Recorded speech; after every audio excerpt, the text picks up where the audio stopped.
Hey, it's Brett, and this is Brett and some books, usually, or it might be accountability checks and balances. But this is Hope in the Collapse, put out by the Punch Up, Kick Down Distro, put out in 2025.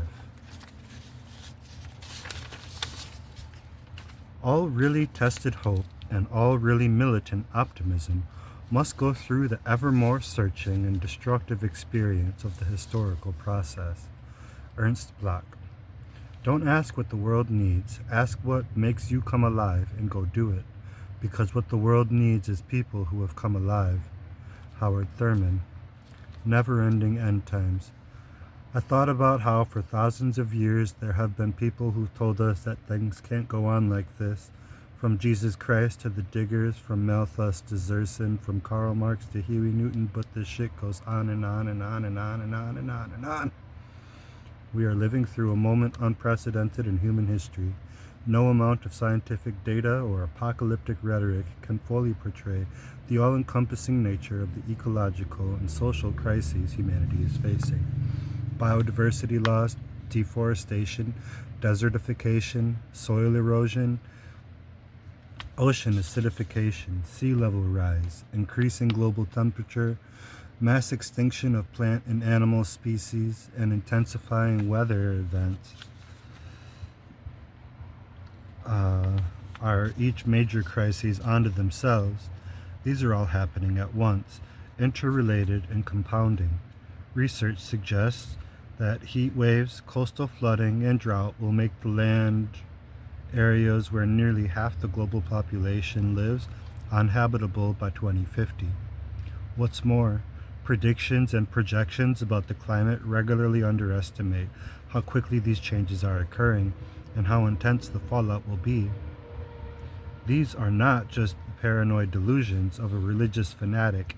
This is promised weekly in reports on the accelerating climate apocalypse, according to Shane Burley in his book, Why We Fight. This crisis is given a variety of labels: climate change or global warming, among others, but a changing climate is only one aspect of a worldwide ecological shift and its knock-on socio-political effects. The term polycrisis expresses how these are all overlapping, but we lack the language to fully describe a series of crises so vast, which is part of the problem.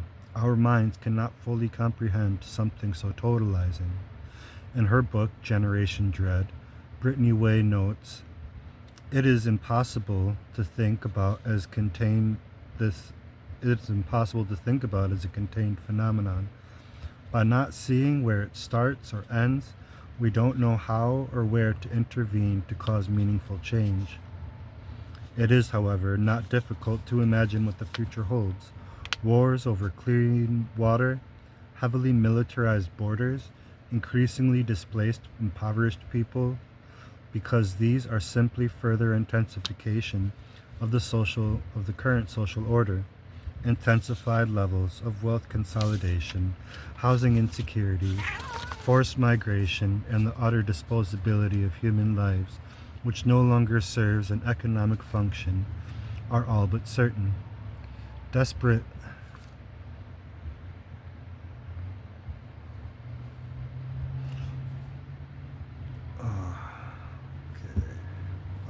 desperate attempts to survive the will further criminalized, while popular resistance and collective action against these conditions will continue to provoke increasingly violent responses, and collective action against those conditions will continue to provoke increasingly violent responses from the henchmen of the ruling class, the police. The fascistic aggression and xenophobic nationalism which is on the rise, represents the worst-case scenario for how our society responds to these crises. If the public at large accepts preventable mass deaths as inevitable, the system will maintain itself. According to Miriam Kaba and Kelly E. Hayes in Let This Radicalize You. Bummer, right? Not a lot of fun to talk about at parties. As Naomi Klein has alluded to, it's not just getting hotter, it's getting more cruel, more hostile, more difficult to secure material and emotional stability.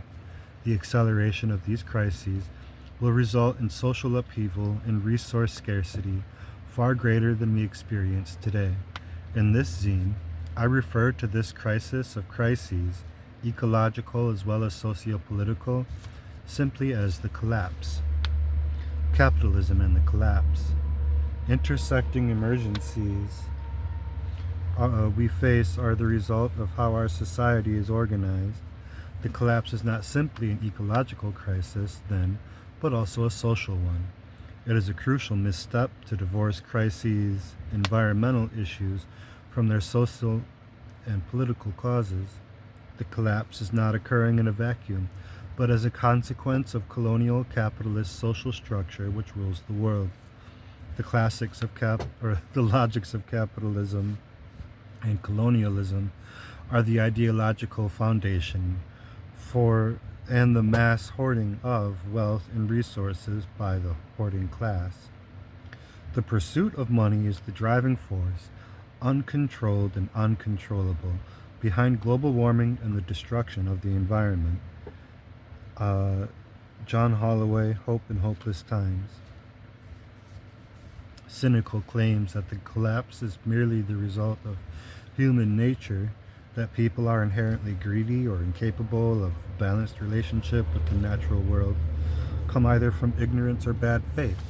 This line of thinking is a continuation of colonial racism, according to Peter Gelderloos in The Solutions Are Already Here.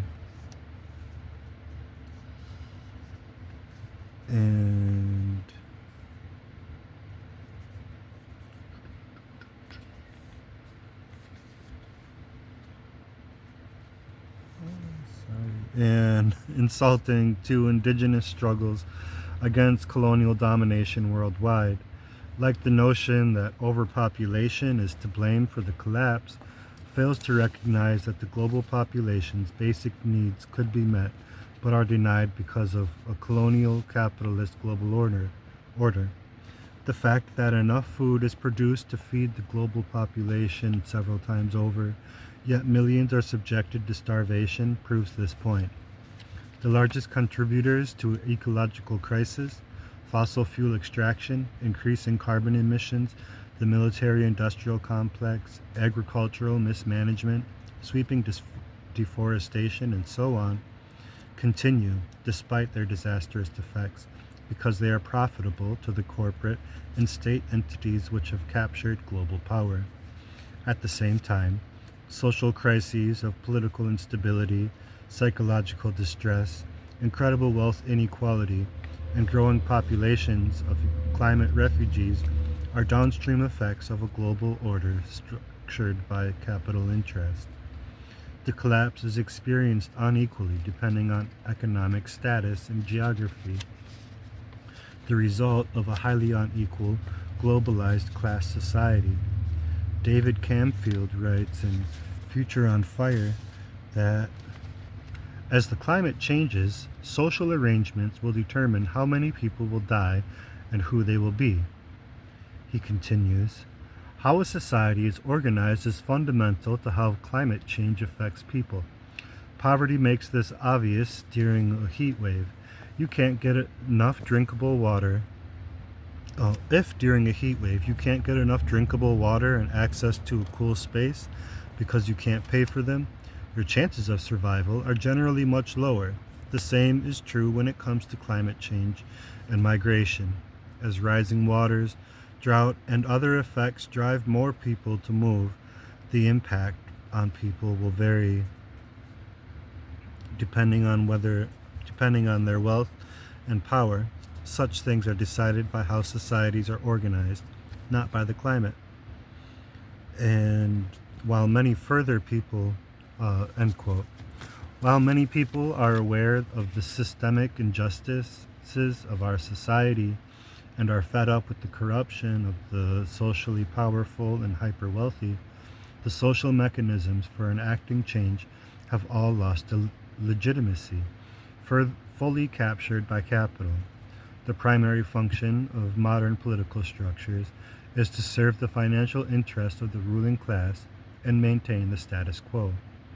Quote, research has established that just a couple hundred companies are responsible for 71% of the world's carbon emissions, a process in which the vast majority of humanity has very little say, according to Richard Seymour and the Disenchanted Earth.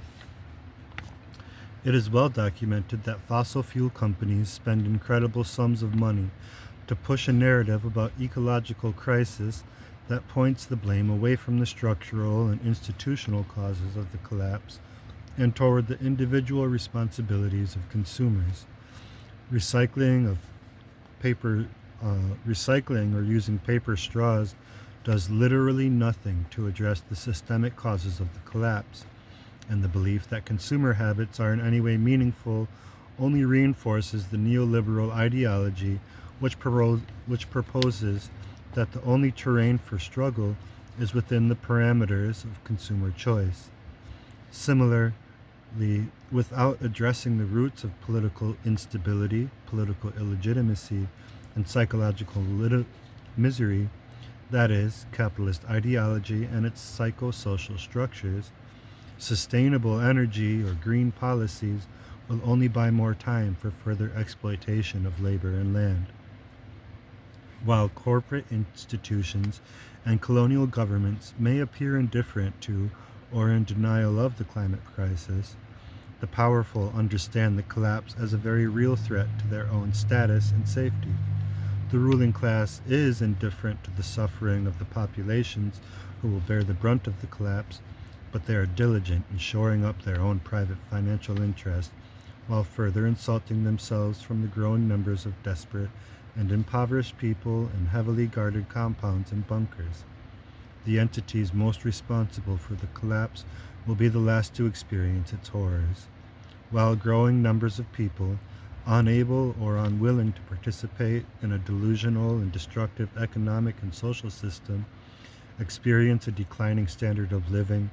The hyper-wealthy will live an affluent life in gated communities protected by security forces, whilst the majority of people live in relative poverty in degraded and unpleasant environments. Graham Priest, Capitalism, Its Nature and Its Replacements. Sound familiar?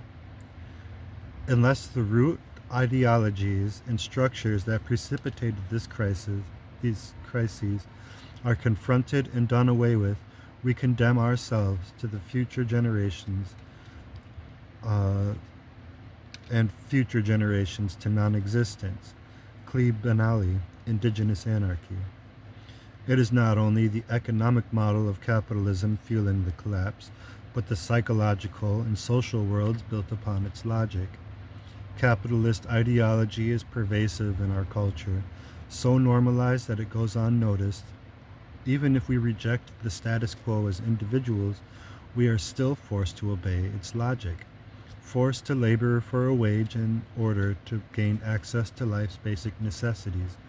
In order to survive, we have to adhere to the logic of capital, no matter how corrosive it may be on our psychological or physical health.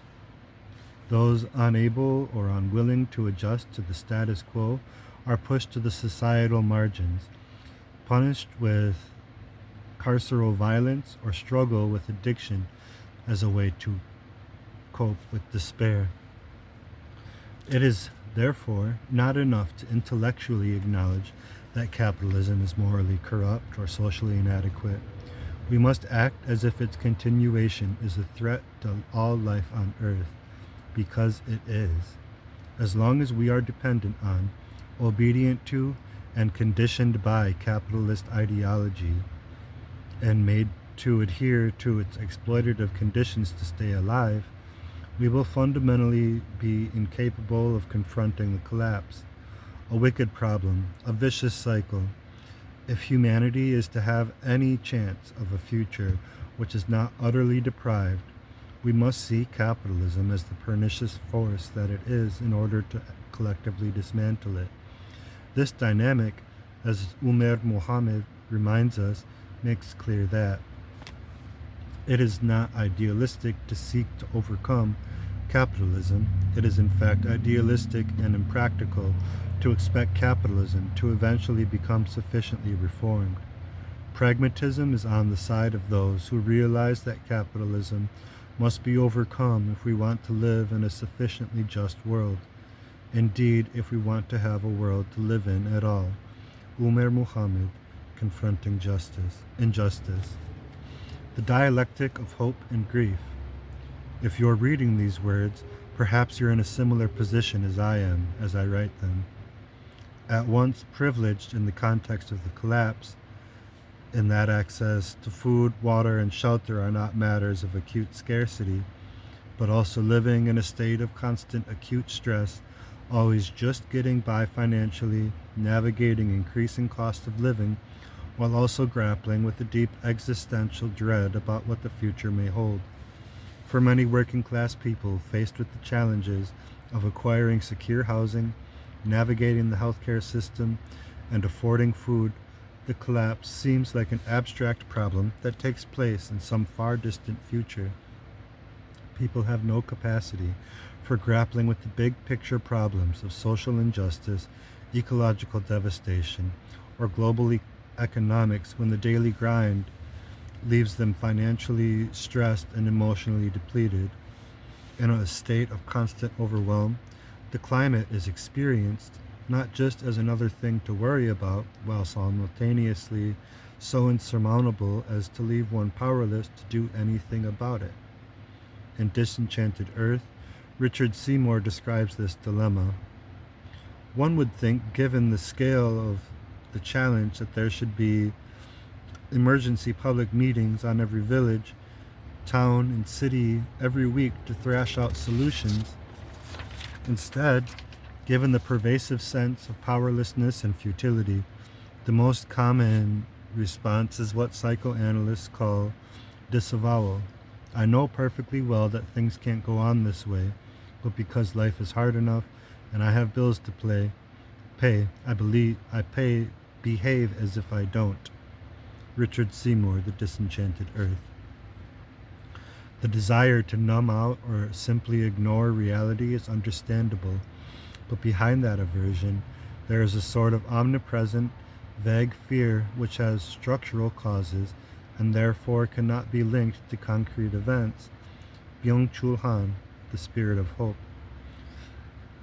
Suspicion, confusion, and ideological manipulation create a kind of fog, rendering everything uncertain beyond comprehension. Facing these issues in their complex, entangled, and pervasive systemic causes, it is reasonable to fall into a deep despair that makes all action or hope feel pointless and naive. The world is confusing and frightening. We cannot thrust headlong into action without processing these emotions. We cannot take a shortcut to a better world without also grieving the loss and despair we are feeling in the present. Emotions inspire us towards movement, action, connection, and understanding. They can also be debilitating if they are not properly confronted, expressed, and processed. This can be particularly challenging in a society that is so averse to discomfort and in a frantic political atmosphere which demands constant engagement and disincentivizes reflection. Britt Way gives voice to the importance of emotional processing in her book, Generation Dread. Despair and fear are inherently bad. Hope and optimism are not. Despair and fear are not inherently bad. Hope and optimism are not inherently good. Emotions are often what lead people to act. It is possible that feelings of ecological anxiety and grief, although comfortable, are in fact the crucible through which humanity must pass to harness the energy and conviction that are needed for the life-saving changes now required. End quote. While understanding the stakes of our situation and having a clear analysis of the root cause is critical, going through life in a constant panic is not an effective tactic for motivating action.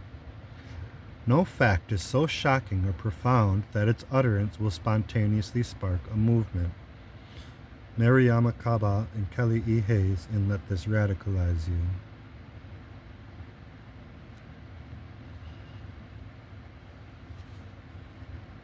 And It is people's lived experience that shapes their understanding of the world more than political theories, data, statistics, reason, moral judgment, or apocalyptic forecasts. Eco distress can be a real problem when it stunts our ability to take care of ourselves, connect with others, and join up in action. However, when that sense of urgency uh, and distress is properly processed in a collective context, it can deepen our resolve and reignite a sense of purpose. We cannot lose sight of the urgency with which we must ask, but we mustn't skip over the real grief and anxiety we are confronting. To harbor deep-seated fear about the future is absolutely justifiable, and we shouldn't deny those emotions or attempt to shut them out. However, if fear dominates our spirit and motivates our behavior, we become paralyzed and more prone to disassociation, alienation, loneliness, and distrust of others. Hope, in contrast, arms us with a trust and closeness, a belief in each other and our collective power. It is easy to roll eyes at words like hope, but cynicism and detachment can be a pacifying excuse not to try, not to care, because caring is terrifying, especially in such extreme uncertainty. A belief that nothing will change is a justification for action. In her book, Not Too Late, Rebecca Solnit tells us, despair is the easy way out. Despair is also, quite simply, bad politics. It encourages what I've called the politics of powerlessness. Despair is a self-fulfilling prophecy. When we look at the political landscape before us, we have every right to assess it as bleak, but nothing about it is inevitable. End quote. David Graeber and David Weingrow in The Dawn of Everything insist that we are all projects of collective creation and ask, how is it that we have to be trained in such tight conceptual shackles that we can no longer even imagine the possibility of reinventing ourselves? End quote. Radical hope recognizes the impermanent nature of capitalism as a form of social relationship which is specific to this particular time in history. Considering the historical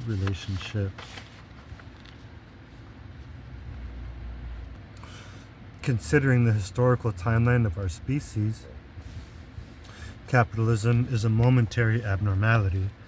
Though we may be conditioned by capitalist ideologies, radical hope guides us in thinking and acting beyond and against them, writes John Halloway. We think negatively about the society that surrounds us because we are pushing towards a world that does not yet exist but could potentially come into being. The current state of things is not permanent, natural, or immutable. We cannot allow our uncertainty to limit our sense of what's possible. We cannot despair to make us passive, to undermine our willingness to act. As Nick Estates has said, quote, inaction is itself an action. Not doing anything is doing something. At root, we have this responsibility because as long as there are humans on this planet, it matters what their social conditions are. That's why even a ravaged planet is worth fighting for. Nick Estates quoted in Future on Fire. The future of humanity and the biosphere depends on the action, or inaction, of the people who are alive right now. We are presented with essentially two options. Either we make radical systemic changes to how our society is structured, or we continue on the path we are on. The former holds a lot of uncertainty, but not doing anything guarantees cataclysmic destruction unmatched in human history. Whether we like it or not, dramatic shifts to the world as we know it are going to happen. There can be no denying that ecological and social fallouts are coming. The stakes make any action we take toward dignity and collective resiliency a worthy cause. Radical hope is not simply optimism, it is an active and participatory practice.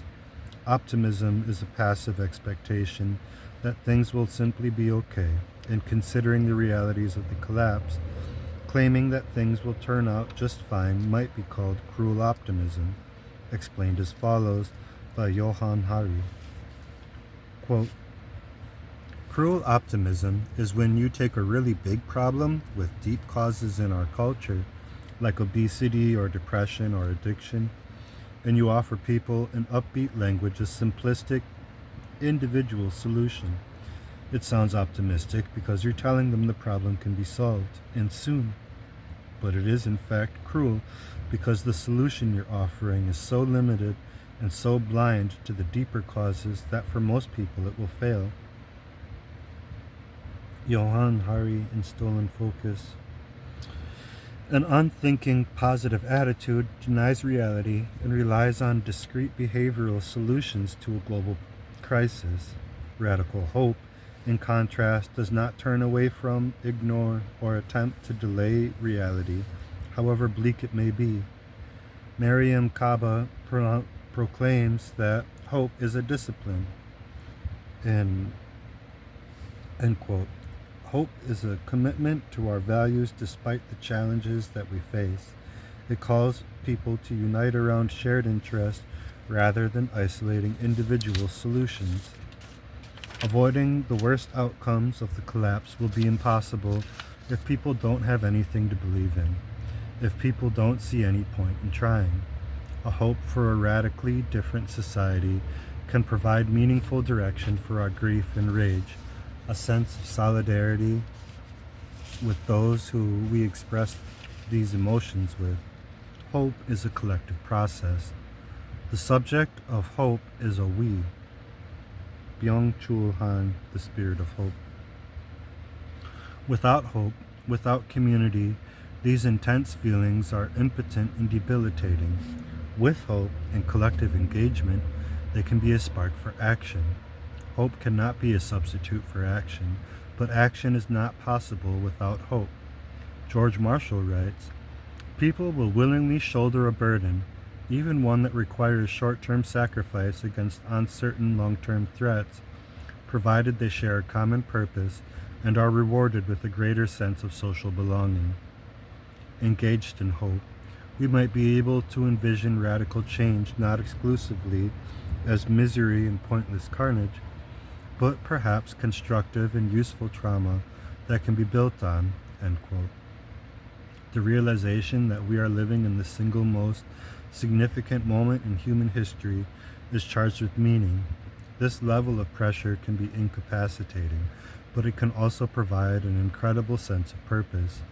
Radical hope transforms paralysis into possibility, or at least has the potential to. The collapse is not a singular event.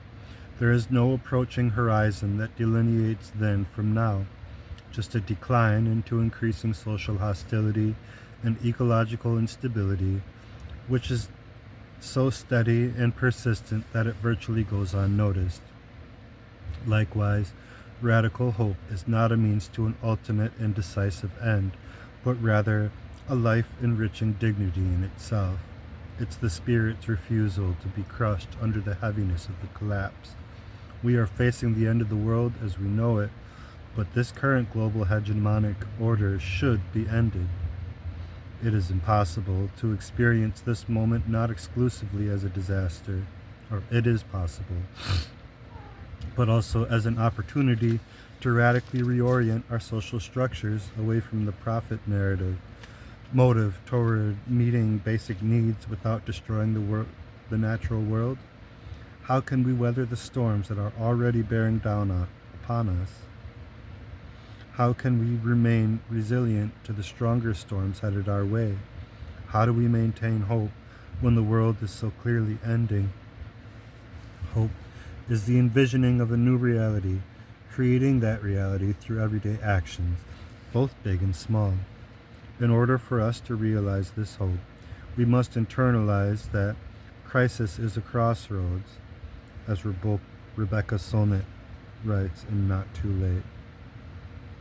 With hope as a foundation, meaningful action can meaningful collective processes meaningful action can find footing. Hope is not only more politically effective than despair, it is also more individually rewarding because it requires engagement with other people, meaningful collective processes, and loving relationships. Regardless of how the future unfolds, these are what makes the life fulfilling and and cannot be fully experienced when one is trapped in distraction or isolated in despair. Climate activist Tim DeChristopher has stated, "Our actions to build a more sustainable world and work for justice cannot necessarily be based on an expectation that things will work out.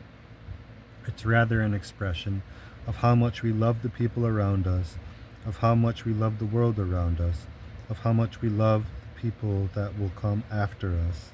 End quote. And I Want a Better, Tom DeChristopher quoted in I Want a Better Catastrophe. Under current conditions, to reject despair, to hope, is a radical act.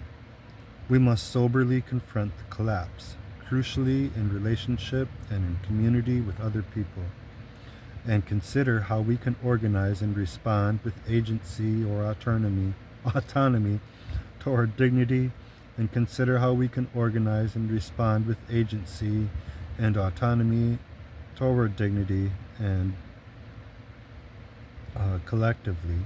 If we are able to build our capacity to cultivate hope while we grieve, we grow compassion alongside rage, to move through individual despair towards communal connection. We will be more effective in confronting the collapse in a way that both provides meaning and brings us into more resilient communal relationships. If we can believe in our own capacity for compassion and embody a social ethic found on collective well-being and solidarity, not only might we stand a chance at building a better future, our lives are better for it now. We are less suspicious, less cruel, less judgmental, less fearful of the existential dread and pervasive uncertainty. This requires we face our pain, allow ourselves to fully experience grief and outrage, using them to fuel our struggles and inform our revolutionary desires, rather than pushing them away or ignoring them, allowing them to weigh us down or burn us out.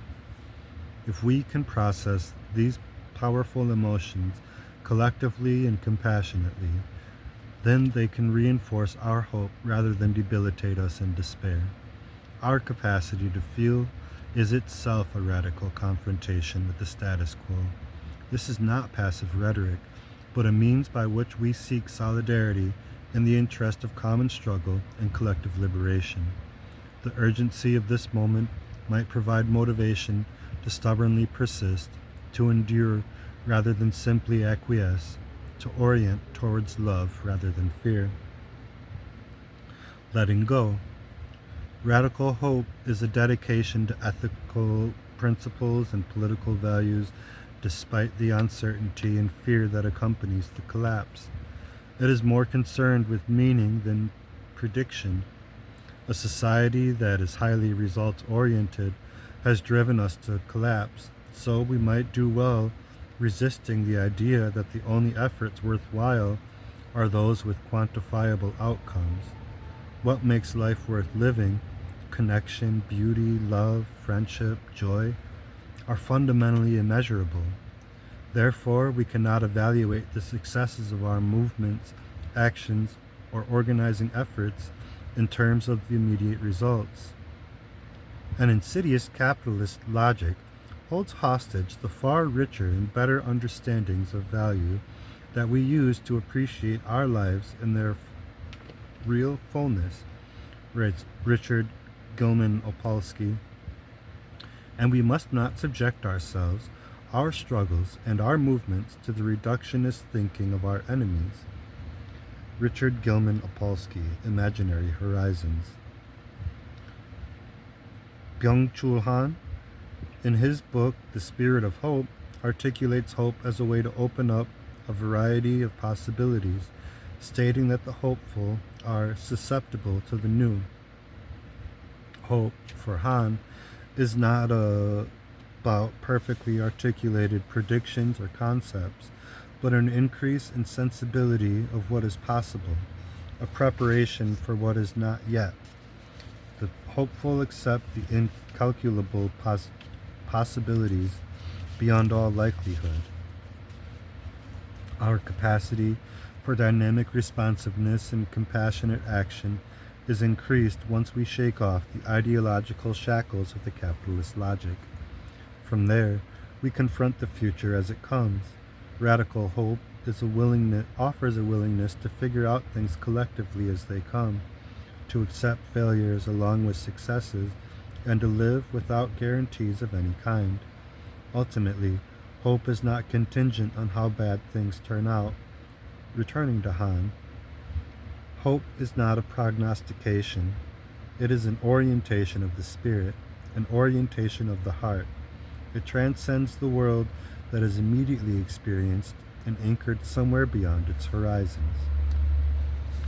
End quote. An attachment to any particular political paradigm, or preconceived outcome can cause us to lose sight of the value or meaning provided by the act itself, whatever that act may be. An idea of what should be happening gets in the way of being present with what is already happening, and the capacity to be attuned to the transformative potentials in one's own situation. Carla Bergman and Nick Montgomery, Joyful Militancy. Diversity of thinking and tactics is what makes movements powerful and communities resilient. No ideology or political framework can adequately respond to the complexity of our situation. In fact, dogmatism of any kind often renders us less capable to respond to the unfolding and dynamic challenges we may face. Building and sustaining political movements requires an ability to find solidarity with people across lines of ideology, political views, and identity. While analytical frameworks, methods of organizing, and radical traditions throughout history are certainly useful tools, we should use them as such, pick them up when appropriate for the task at hand, and lay them aside when they are weighing us down. An embrace of uncertainty, along with a willingness to collaborate in solving problems or resolving conflict, is not only more socially fulfilling, but ultimately more politically effective than loyalty to any school of thought. The Zapatistas speak of the murky nature of radical future, an unwillingness to speak in absolutes, stating, Zapatismo is not a new political ideology or a rehash of old ideologies. Zapatismo is nothing. It does not exist. It only serves as a bridge to cross from one side to the other. So everything fits within Zapatista, and everyone who wants to cross from one side to the other. There are no universal recipes, lines, strategies, tactics, laws, rules, or slogans. There is only a desire to build a better world, that is, a new world. Cleve Benally, Indigenous Anarchy. Radical hope follows that desire. It takes action without attachment to outcome. It flirts with the spiritual, the paradoxical. The pure absurdity of our situation pulls us toward an awareness of existential ambiguity and irony, toward the humor of deep understanding, to the landscape of poets, artists, and tricksters. As Daniel Rothberg puts it, more action is rooted in familiarity with paradox and engaged spiritual life. This paradox is rich with insight and further illustrates the ways that joy and grief and hope and despair are not opposite ends of a swinging pendulum, but entangled sentiments which occur in relation to each other. This is not to dismiss material politics, and to be sure, Having goals is important. To be driftless and without any articulated political commitments or tangible goals is not an effective way to enact meaningful change or combat an oppressive status quo. Non-attachment to outcomes does not mean a lack of dedication, nor should it justify non-action. Rather, we act as an extension of our values, as an embodiment of ethical principles, which cannot be articulated with rigid dichotomies of success, failure. David R. Loy further illustrates this point in Eco-Dharma. Acting without attachment to the results of action is easily understood to imply a casual attitude. Instead, our task is to do the very best we can, not knowing what the consequences will be. In fact, not knowing if our efforts will make any difference whatsoever. We don't know if what we do is important, but we know that it's important for us to do it. And the second half of this will be in part 2. Please subscribe so you can see when that's uploaded, and I upload a lot of essays recently, so you might find some other cool stuff, and have a good day.